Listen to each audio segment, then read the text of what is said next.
So now we are slowly moving to the second panel that we are having today, and I would like to announce our next bunch of speakers. So today we are having experts who will be able to share their insights about the development of Polish and Ukrainian cooperation, but now more on the scale of business. So today we are having with us Sebastian Stodolak, who is the Vice President of the Warsaw Enterprise Institute, an economic columnist for Dziennik Gazeta Prawna, and a graduate of the Faculty of Philosophy at the University of Warsaw. We also have with us Łukasz Wawak from Polish-Ukrainian Startup Bridge. This is the project that is implemented by the Cooperation Fund Foundation in partnership with the Startup Bridge Foundation. And we have Vladyslav Ivanov, who is the Vice President of the Polish-Ukrainian Chamber of Commerce on the Polish side, with a legal background with over 25 years of experience. And Vladyslav was also working in senior positions in legal matters, as well as an arbitration manager and advisor on business restructuring. So this panel will be moderated by me. I already introduced myself. My name is Tetiana Rak. I'm Chief Operations Officer of Your Innovation. And let's start. So to start, I would like to start with the first question to Sebastian. Sebastian, you have experience in the economic journalism. You have experience with policy analysis.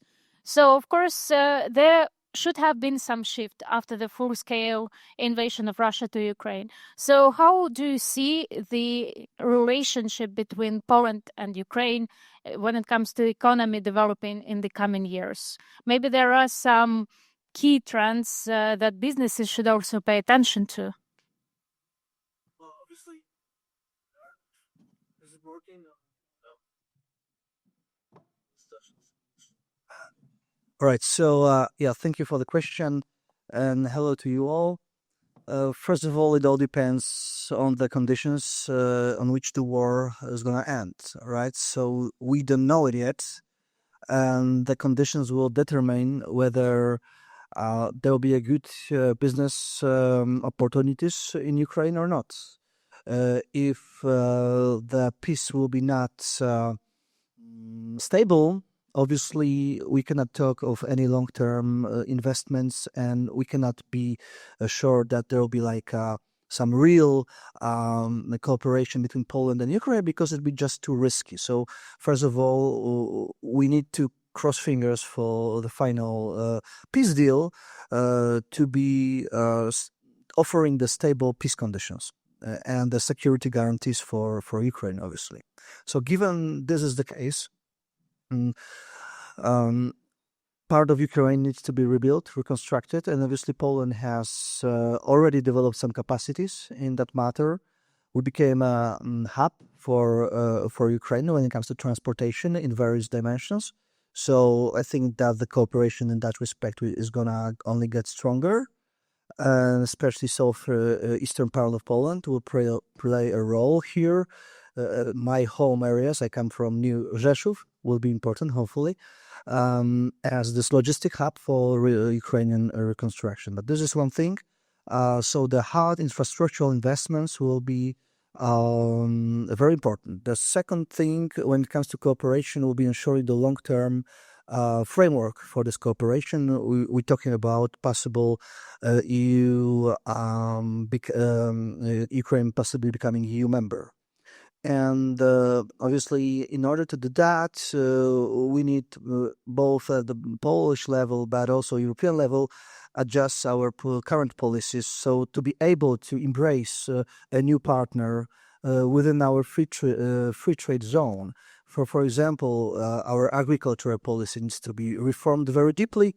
I really sincerely doubt whether common agricultural policy is creating a friendly environment for European Union's enlargement. I believe it needs to be addressed before embracing a new partner. When it comes to Ukraine, in my ideal world, we need to establish a free trade zone with Ukraine. That's an obvious thing for a libertarian to say, but given the political constraints, I would say it would be good for Ukrainian side to try to harmonize various regulations So the European partners will not have this excuse. That is a serious matter right now when they say, well, it's not fair for Ukrainians to enter our markets because they have much lower regulatory requirements and so on. So this political factor comes into play. I think it needs to be addressed as well. And given this is done, there are so many branches of economy we can cooperate. We're already doing it. Poland is the largest Ukrainian trade partner at the moment. So, everything can be done. The sky is the limit then. Yeah, that's definitely true. So thank you for sharing your perspective. And as we discussed already during the previous panel about the migration, the trend for migration, the trend for enhancing of cooperation between Ukraine and Poland will be just growing, hopefully in the next few years. So speaking of the challenges and opportunities, there are different aspects, of course. Economical aspect, there is the impact of the narratives that we will also talk about. But now I would like to address my question to Vladyslav, you. So you have more than 25 years in legal matters. How would you describe the landscape for Polish-Ukrainian business relations when it comes to legal aspect? So what are the biggest challenges? How we can overcome them? Hello to everybody. First of all, I would like to thank organizers. Just do it. Hello, everybody. Works.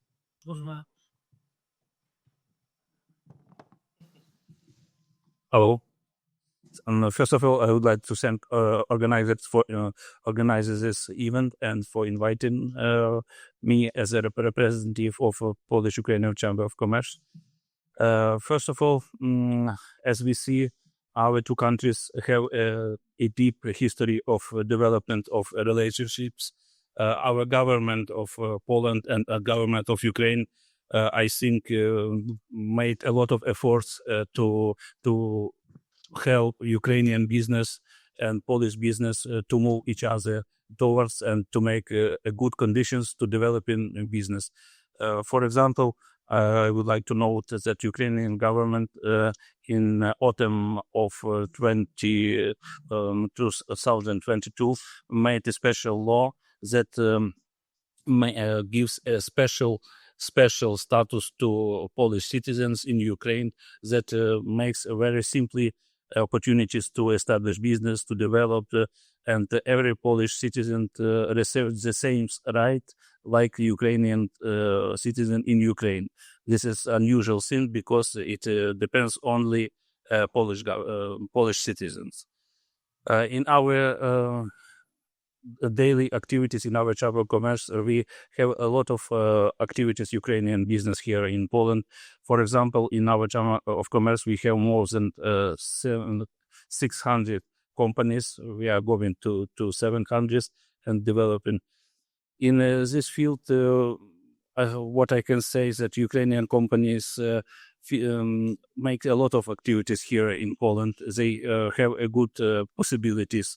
They have a lot of help from Polish government activities in Poland, acting such government foundations that there is no example in Ukraine.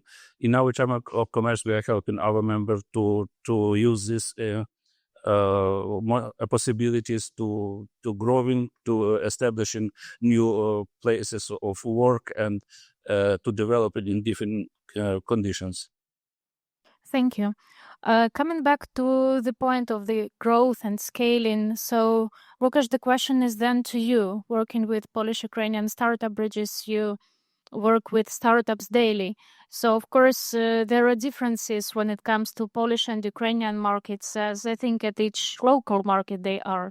But then from your experience of interacting and training and providing all the necessary materials for Ukrainian entrepreneurs, how would you see the challenges that Ukrainian startups face when entering the Polish market? Hi, thank you for having me here.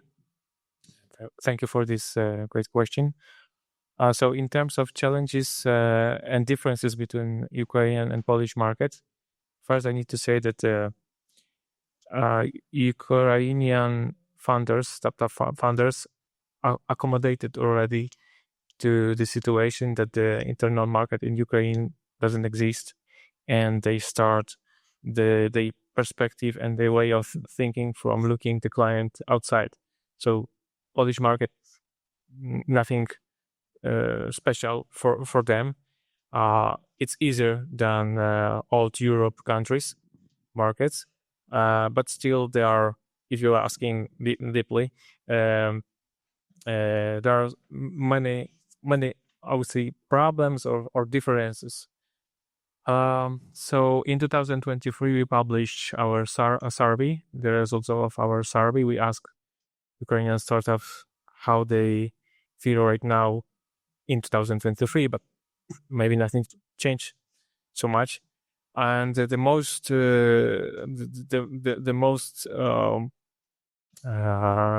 commented problem was the lack of the capital and the resources of the capital. 39% of the responders say that, and this is the function of the lack of connection with the Polish market, the understanding and knowing the Polish business angels, Polish venture capital funds, etc. But I need to tell that they very fast learn that here in Poland exists also relatively rich in comparison with Ukrainian the ecosystem of support of the startups. I mean the public support. Our project is public and also is the tool for the supporting the entrepreneurs. And there comes another problem with understanding the regulation, understanding what the public money are. That public money are not free money. You need to count twice. You need to think what you are doing. So I also cooperate with Polish startups, and I know that there are no discussion with Polish startups about the regulation, preparing papers, etc. While with Ukrainians, you need to learn them. Guys, learn the agreement, understand what is inside. You are signing it, and you are responsible for this cooperation. So sometimes they do not understand it. But one disclaimer for that fact is that I don't mean that all Ukrainian entrepreneurs. I mean startup funders, relatively young people, not necessarily experienced in terms of doing business everywhere. Many of them are engineers, technicians, so they mostly live in the technical side of the business, not this practical one. So I can understand that difference. And last but not least, from many various problems, is not language in Poland, because our languages are very similar, and Ukrainian is very fast to learn Polish, but the way how we communicate, because we communicate totally differently. Maybe one sample is that from my perspective and in my network, most of the people prefer to use email to communication, because you can forward, you can add someone to the queue, you can add some add-ons who help you manage everything. While Ukrainians, and this is the way they act from the very beginning. I mean, involved in Ukraine, like about 6 years. They prefer WhatsApp, Telegram, Viber, and thousands of others communicators, where the communication is totally uncontrolled. You forget very often that you were communicating with someone, and it's pretty difficult to obtain some results from this communication, right? Also, Polish and Ukrainians business partner look for different aspect of dealing business. Ukrainians look for selling, which is totally understandable.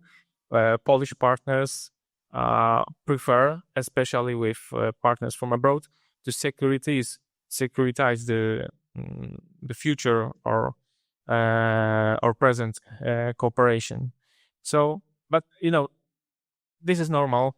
It is always happen when you are from the different country, different way of thinking, different education system.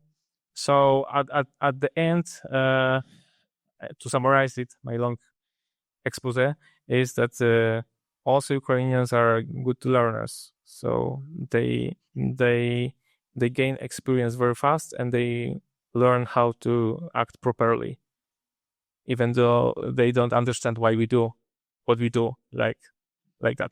So. Yeah, thank you for your take. I definitely agree, because it's really difficult to adjust to the new market from the scratch. And while there are, of course, similarities, maybe there is the even mentality similarities when it comes to business communications, but still each local market is different. And from my experiences, I have the background of working with tech businesses and communications as well. I see that quite often people are coming from the very practical niche. They're engineers, they are building the product, but they do not always know how to get into business when it comes to legal aspects, which is bringing us back to Vladyslav, you, because one of the chamber's core activities is basically promoting Polish-Ukrainian business relations and collaborations. So maybe you could share some key projects or partnerships that the chamber has been involved in recently. And also, before Vladyslav starts to answer, I would like to also make an announcement that he would be happy to answer your questions, and he has some business cards. So after the panel, you can approach him directly and reach out. Thank you. As Tetiana said, I'm ready to speak with everybody. I will give every interesting person my business card, because every person who came here have your personal needs, for example, and you can write to my email, and I will be happy to help, or with our staff in our Chamber of Commerce. Let me tell a few words about our Chamber of Commerce. Our Chamber of Commerce is existing more than 30 years. More than 30 years. Our president is ex-Minister of Economic of Poland. As I told before, we have more than 600 companies near. We have branch offices in biggest cities of Poland and Ukraine. Also, we have branch committees, for example, construction, for example, health, medicine. My core activities is construction and real estate. Before I became a vice president, I was head of construction committee in our Chamber of Commerce.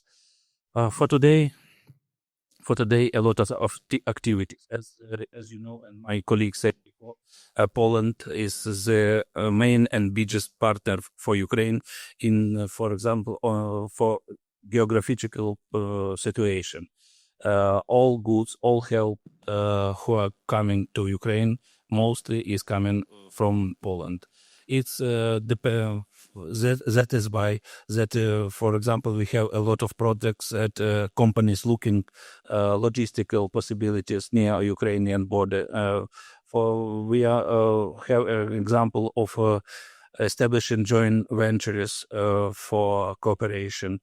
We have examples that in the west part of Ukraine, some companies from Poland establishing new activities, new factories, because some of them was destroyed in the east part of Ukraine, unfortunately.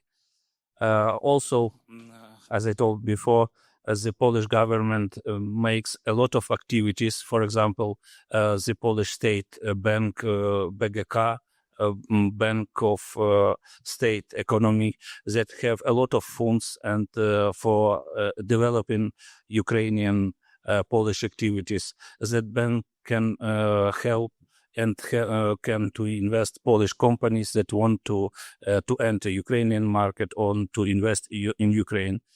For example, Polish government helps and assists that organization PUCC that makes an insurance for export contracts for Polish companies who want to cooperate in Ukraine. That is very helpful tools to make such a cooperation. For every day we have such in government field. Polish government announced a special representative to Ukrainian cooperation. That person is Pavel Koval.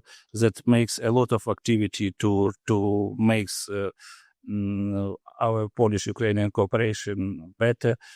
As I told before, there is a lot of activities in our Chamber of Commerce, and I will help directly to help and directly to connect with persons or companies in which you will be interested. That is main reason that I am here to help in every interested person to develop Polish-Ukrainian business cooperation, and our part of activities we can give it to you. Thank you. Sebastian, coming back to you now. So Warsaw Enterprise Institute supports startup ecosystems, but also supports innovation-friendly policies. So my question is, how can Poland and Ukraine collaborate to build a cross-border startup tech hub? Maybe you have some interesting data to share with us. Maybe you have some ideas, prospects, or maybe you are currently working on any projects in that regard. Well, yeah, so thank you. It's a good thing about startups that they don't require physical things, too many of physical things. So it's easy to cooperate, trans-border, and build joint entities between Poles and Ukrainians. And human resources are the most important part of the problem. So when we're talking about Polish-Ukrainian startups, I would like the discussion to be centered around startups created by Poles and Ukrainians. So when you take, for example, Silicon Valley, you see OpenAI with 4 or 5 Poles working in the entity on crucial position in the product development section, alongside Indians, alongside people from other countries, and of course Americans. So we're not talking about Polish, American, Ukrainian startups. We're not using this kind of terms. I would love to see the same things happening here in Poland. My impression is that is not the case. Generally, obviously, there are some partnerships between Poles and Ukrainians when it comes to the startup community, but most of it, it's like we Ukrainians, we do our own businesses, and you Poles, when it comes to startups, you do your own businesses. This is not the way to go, I think, because even entering Polish market as a startup from Ukraine, you will face the same problem as Polish startups face. So in Europe, we have still underdeveloped common capital markets. We're still outside of Euro, so we still have a very big funding problems when it comes to developing businesses. If not for all those state-owned entities, doing the helicopter money in the market from time to time, it'll be very hard. So working together, cross-border, creating joint projects, and using the fact that we have both countries have a huge diaspora in the US, both Ukrainians and Poles, probably in total over 12-30 million people of Polish or Ukrainian origins in the largest capital market in the world. We need to build connections with Americans and bring capital in together to Poland, because ideas are there. There's a lot of ideas. Ukrainians are very creative people, maybe even more active when it comes to startups than Poles sometimes, but networking is all these days. So would you say then that bringing some American stakeholders would allow Poland and Ukraine join forces and basically position themselves as the regional innovation tech hub? Yeah, indeed. I mean, let's create that kind of community and present ourselves as a hub for innovations. Let's contrast it with, the old, the dying Europe, the West, the western part of Europe, because it is old and dying. So we can put some new energy, and really, Americans are there for money. So if they see that there are people who are really who have ideas and are willing to work, they will give this money. They will fund those projects. But first, they need to see the people, and I think working together is the best way to bring their attention.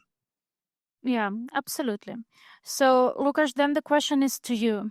Can you tell us more about the role of venture capital and technology adopters when it comes to helping Ukrainian startups to scale in Poland? Maybe you have some success cases that you can share from your acceleration programs, maybe some interesting partnership stories. Yeah, it's working. So our acceleration program right now works like that. We prepared financial help for substantive training for the startup funders to help them understand how the common market in Europe works, what are the regulations, how to adapt the Ukrainian business model or Ukrainian way of thinking about the client to the Polish or European reality. This is one part, and second part is financing for development spendings for products, materials, and every spendings that help to up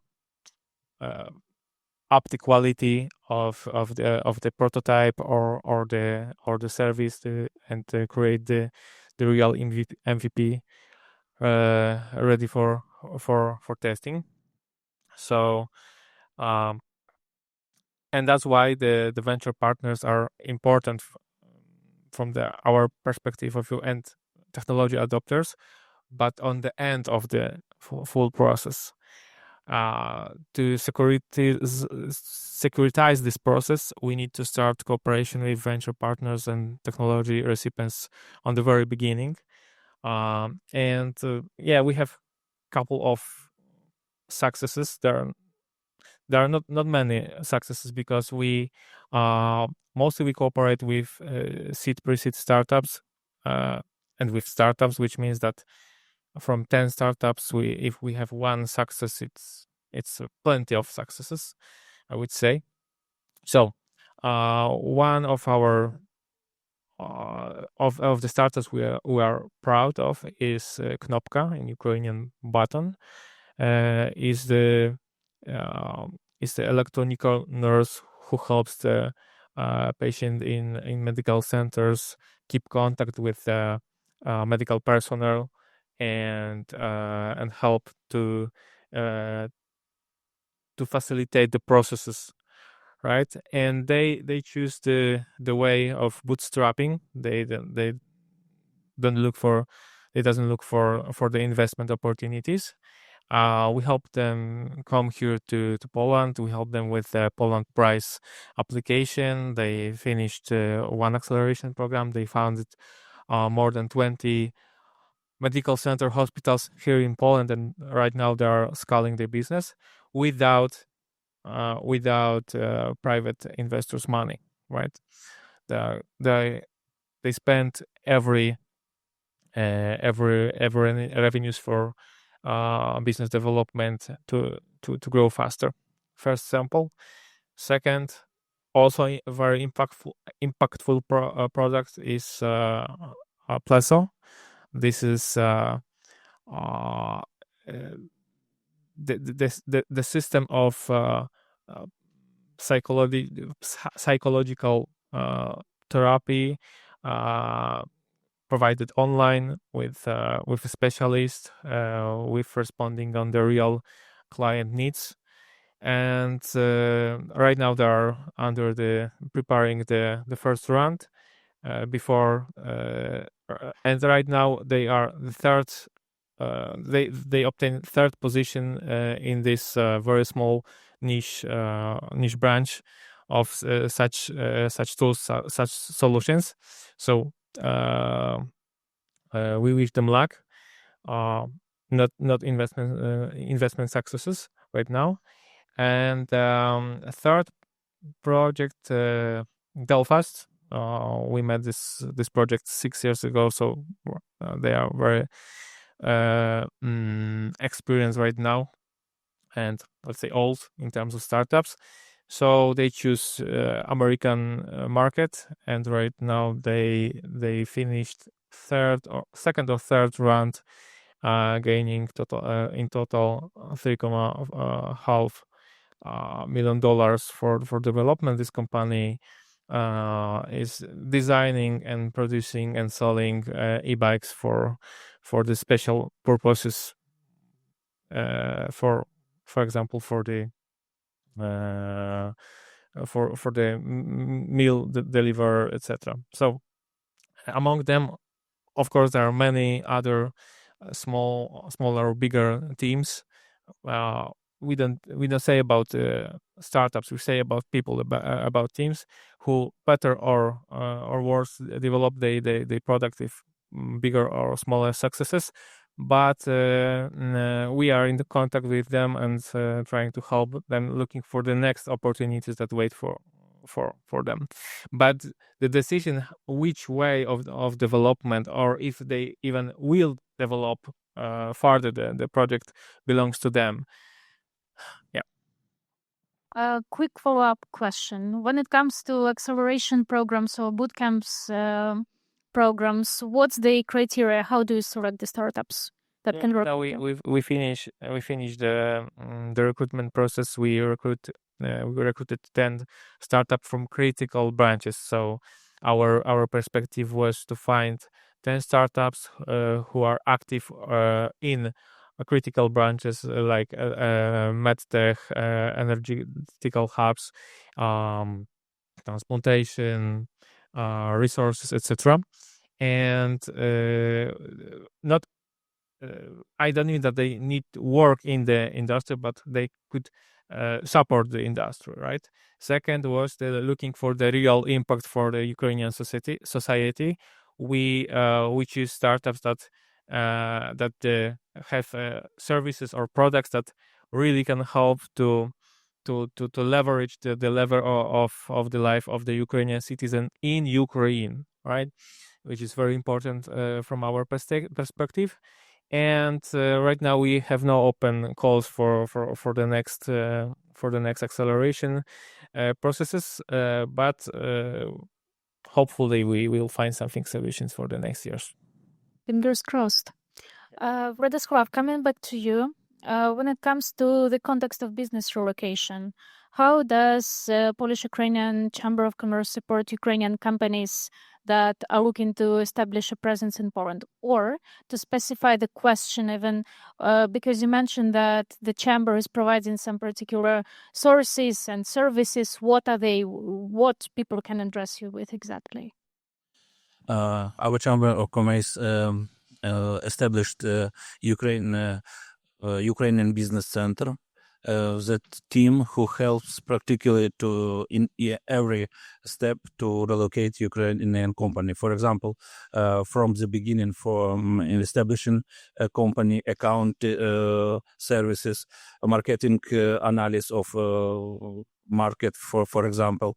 I don't afraid this meaning we have a 100% completely services to relocate. For example, we can find a special real estate buildings, factories, plans for relocate factory, for relocate people. We can help in every step, in helping licenses, in helping documents for certification, for production, in a lot of for example, cases that Ukrainian business came, as I can mention, for example, a case that Ukrainian company bought in bankruptcy procedure Polish producer of agricultural machines, Ursus. This is a very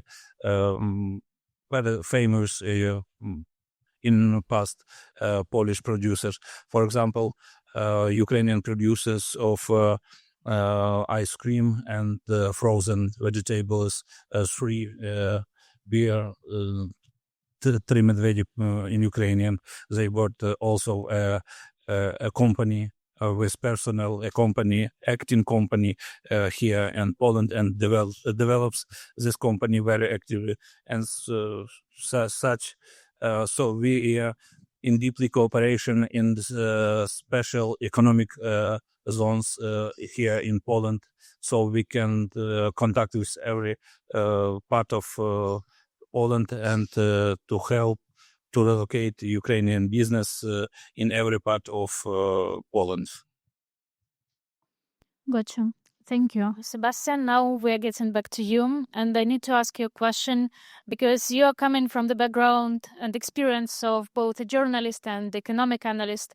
So then the question is the public perception and the narratives. Do you think that media narratives are somehow shaping business relations between Poland and Ukraine? If so, then my question from your estimation would be how?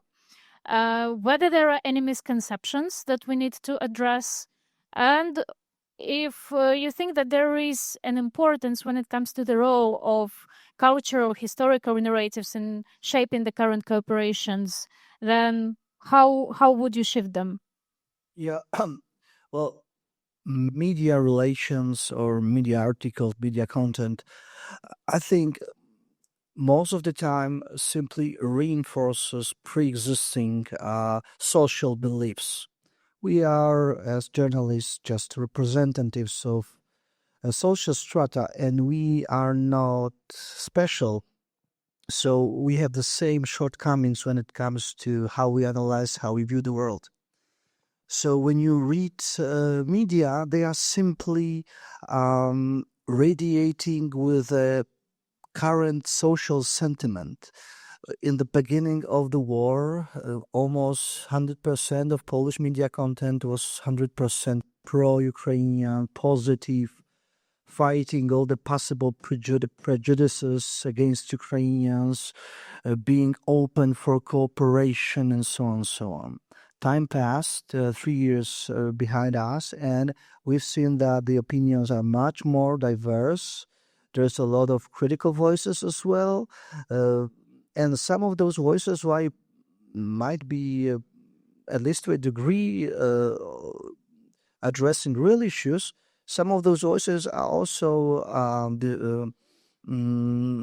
simply not grounded in facts.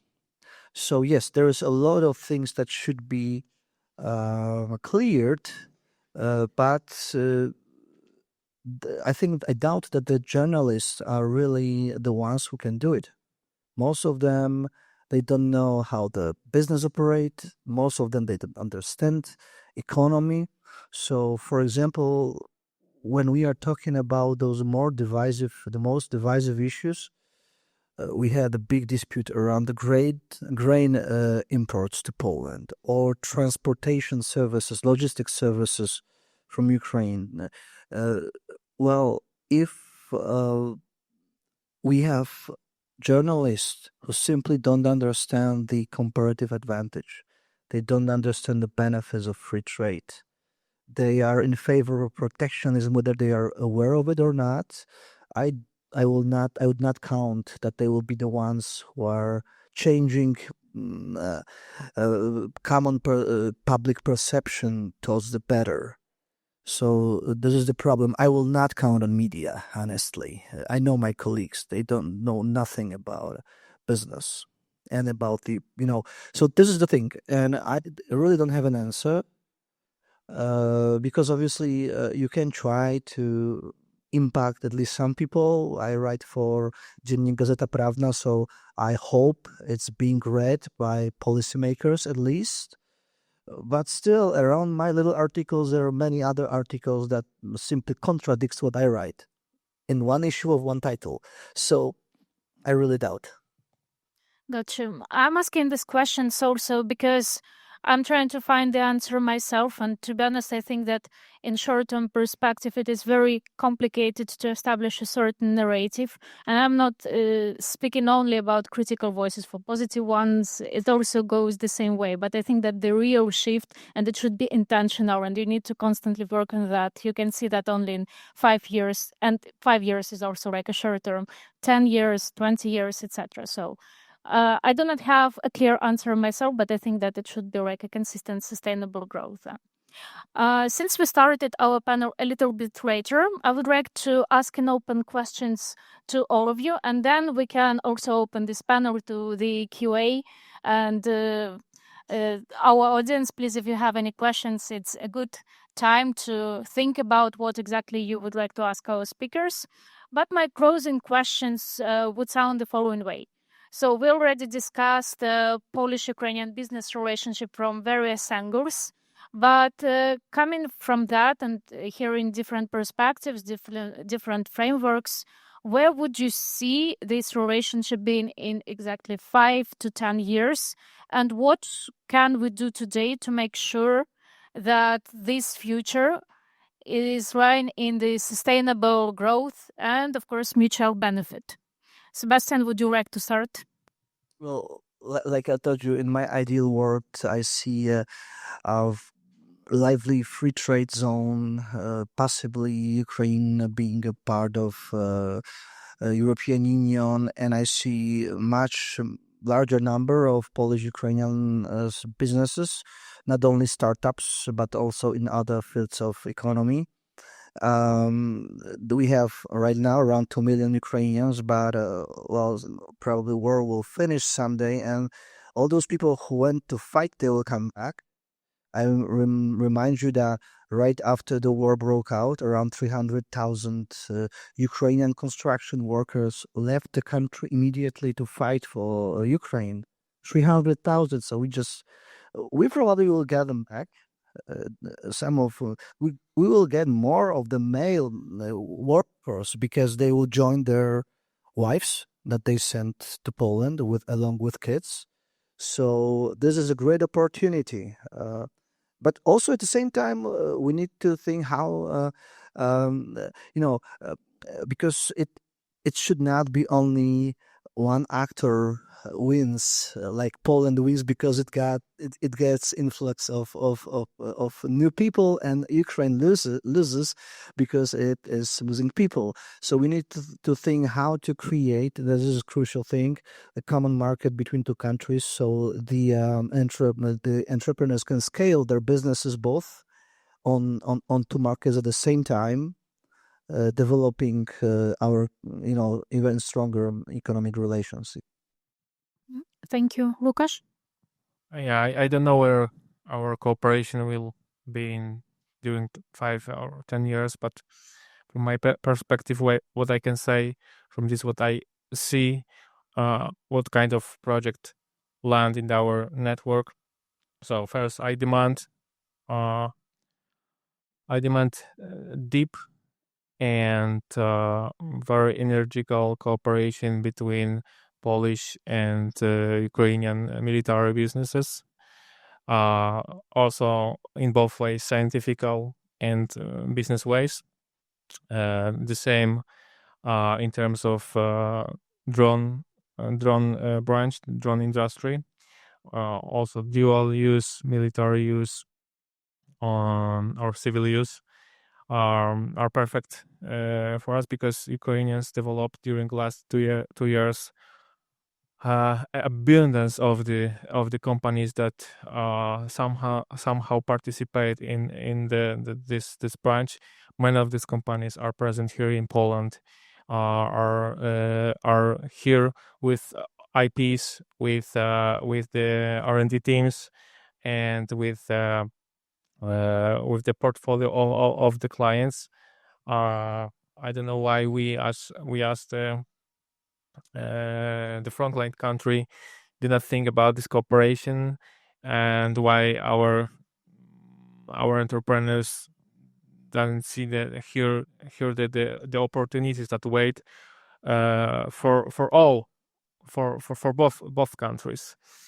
And also I would like to emphasize the great abilities of Ukrainian engineers, or in general citizens, in terms of technological and practical skills. Ukraine has, in comparison to West Europe, a great education system. I know there are many lacks of this. These people that are from Ukraine will have some negative comments, of course, but Ukraine pays attention to mathematical, in general STEAM disciplines, and educate the citizen perfectly in that. Engineers I met, maybe they are not great in terms of business, but they are genius in terms of the technology. And I'm not telling this to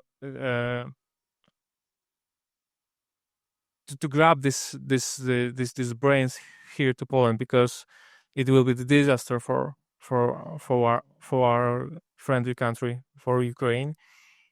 I mean that we can somehow use the cooperation of our engineer teams with these Ukrainian ones, and create, as I say, the joint ventures companies that use the opportunities and the pluses of our present place in the world. We, as the country who belongs to European Union, has an open market. Ukrainians that are totally motivated for looking for the any possible ways to make better their life path, and will work harder than Polish people. I didn't say on the beginning that Ukrainians has a totally different position when they come here in terms of capital, but not for businesses, just for living here, right? So I think this is the area we need to look deeper and look for some facilitation, some solutions to make us stronger. Thank you. Vladyslav, would you like to add something from your experience? It's hardly to me to say what we'll see in 5-10 years. We everybody of us, we can see the world is changing, and sometimes news are not very good for us. But I would like to say about perspective of past. In, for example, for past period, Polish-Ukrainian business relationship was always growing, and even for the last 3 times in the period of war, development of Polish-Ukrainian business also was growing. For today, for example, balance of international trading balance is the favor of Poland. For example, Polish export to Ukraine is more bigger quantities that Ukrainian export to Poland, for example. As you see also in industry of weapon equipment, we can see also, as colleague said, a lot of new factories here in Poland. Poland business is growing, and we hope that of course everybody of us is waiting the ending of war, and hardly to say, because we saw every day some news, mainly good news, but I believe, and as everybody of us, that our Polish-Ukrainian business development will be growing, because we have no any option. Thank you. With that being said, I would be happy to open the panel for the QA. So anyone has any questions?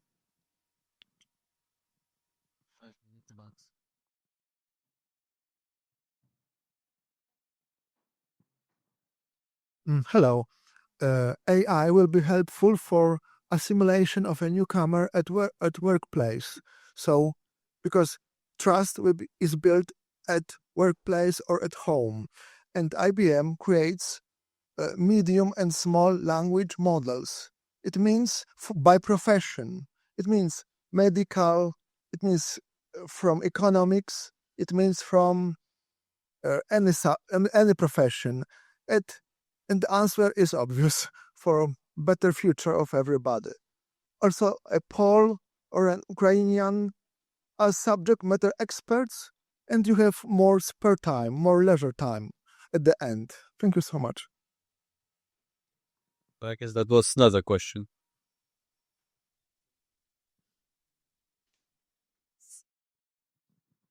I'd like to address my question to Sebastian and Łukasz. Nice to see you guys. So, Łukasz, thanks for mentioning the dual-use technology. And for the past year, I've been attending some events where actually the topic of investments into the startups, of course, comes up, and we all talk about drones being important because, let's face the reality of the Ukrainian wartime right now. However, dual-use technology is perceived some kind of risky by the funds, basically. They are afraid to invest because of the policy, because of the public picture. Since we are in the, let's say, libertarian community here, I'm going to say that some leftists might be saying like, you're sponsoring war, this is bad. So my question to you guys is basically, on the policy side, how to make it more attractive to invest in dual-use technology, because we are talking about security and decentralization, basically private businesses making security stronger. And Łukasz, for you, how to prepare businesses, also Ukrainian businesses, dual-use technology businesses, to actually get, it is expensive, so they really need high access to the capital market. Thank you.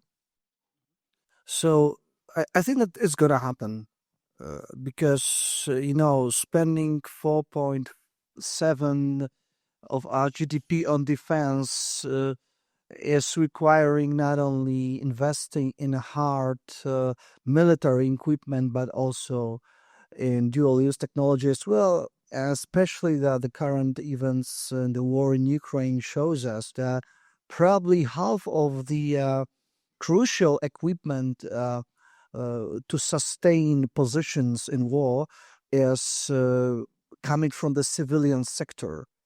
Like we can take Starlink in communication systems, we can take already mentioned drones, but all the other communication equipment mostly comes from the civilian, not military sector right now. So I think this lesson has been learned. And once the funds are relieved, they're gonna be channeled into dual-use technologies as well, hopefully.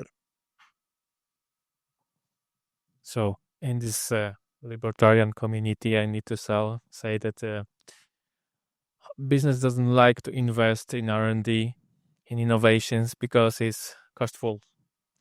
Venture capitalists want to get the fruits of the inventions. They want to eat at the table, not prepare a meal in the kitchen, right? So in this comparison, I try to explain it that we need, as you said, a state policy of both countries. And how to do that? First, we need to show our politicians that there is a deep need in the society to do that. We need to advocate these branches, these businesses in front of politicians. We need to show that there are opportunities that wait for, and of course, there should be spent for sure public money, but this is not the social spending for the social needs, but this is an investment of the country, investment for the of course military, but the military is the function of being safe in this part of Europe, which is not the easiest map in this game, right? Which Ukrainian affect right now, and probably, of course, for I wish not. Probably sometimes we need to face it. Right. But also maybe one thing that can sabotage the development of private investment in military sector broadly understood is Polish philosophy of investing in that sector. We sadly our politician class is still believing it. So we are very close to the headquarters of PGZ, so Polska Grupa Zbrojeniowa, the largest Polish military company, which is basically a central. It's like it's the only thing left from the communist times. I mean, nothing changed there, and I don't see a point of this company existing as a public entity. In my opinion, must be privatized, and because right now at that moment, I've been talking to people from the private investment sector were complaining that it's almost impossible to really, for example, even be a subcontractor of PGZ because it's such a non-steerable entity. So I think that we need to advocate for changing the philosophy in direction of using more of the private sector and to be more alike the developed countries in that matter. I just wanted to lower a little bit the complexity of this.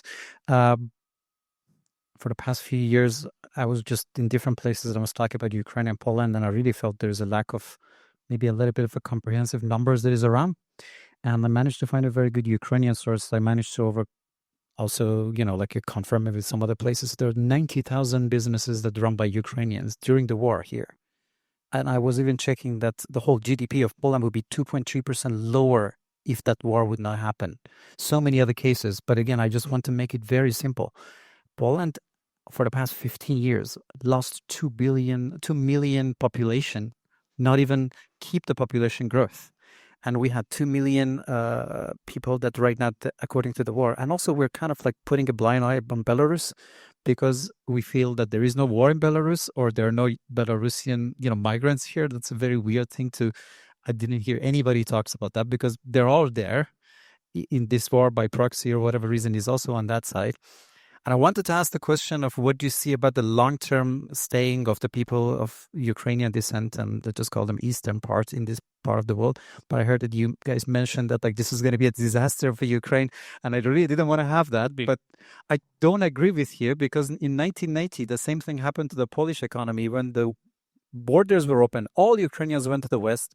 And now you see all of those smart... Yeah, of course. I mean, in the UK, in Germany, and all those places. Sure, but if you look into the statistics, you see the Polish population is 38 million 1990 and is 38 million 2025. I'm talking about Polish citizens. It's the same number.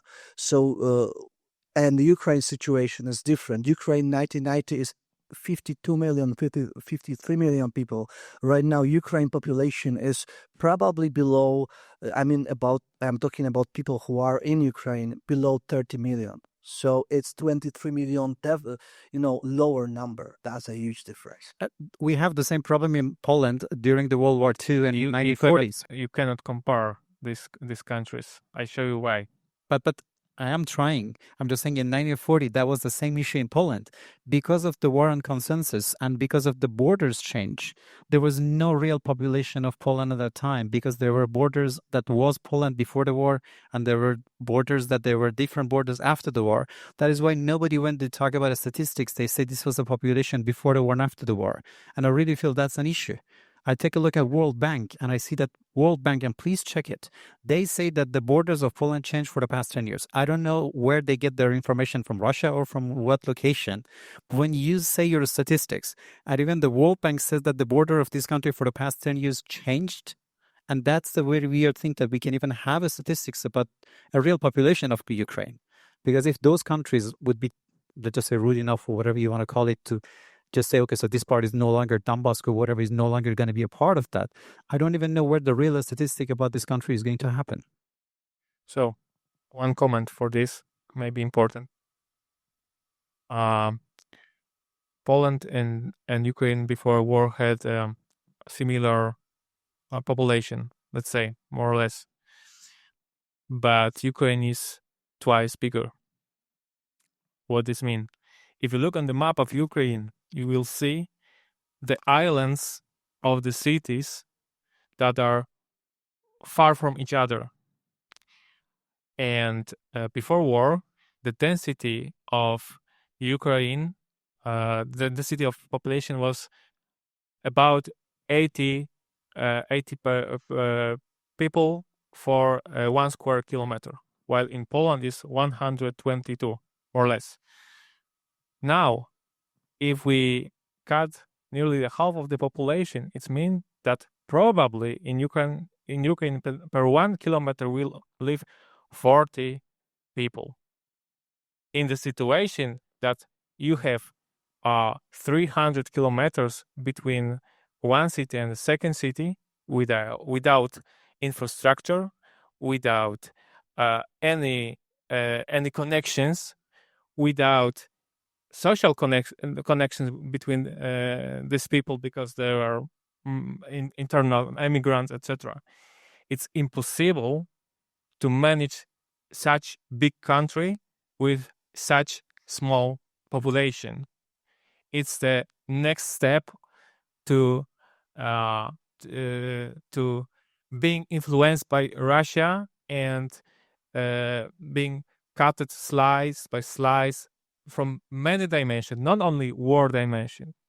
There are many other ways to destroy this country, not only military. And the population is the basis of the country. And I said not about rural people. I said about engineers. I said about leaders, political, social. Many of these people already died. Who will be the leader of this small population in the small villages? What the chances wait for young people that born in Zaporizhia region with no education, no bus to the school, no chance for good work? This is a total disaster. These people will run out of the country. And we, as a Europeans, as a real Europeans, should do everything to keep this society inside the country. Because if not, there will be Russia. And Russia is not only the state, it's a state of mind. And this state of mind, I don't like personally. And I do everything to keep as far as possible this country. So this is my expose. I like this phrase that Russia is not the state, is a big petroleum station pretending to be a state. Yeah. Okay. Sometimes. With that being said, thank you so much. Thank you to our experts. Thank you to the audience for being engaged. As we are running a little bit out of agenda again, so let's make a short break around 5 minutes, and then we are inviting you to join the AI panel. Thank you.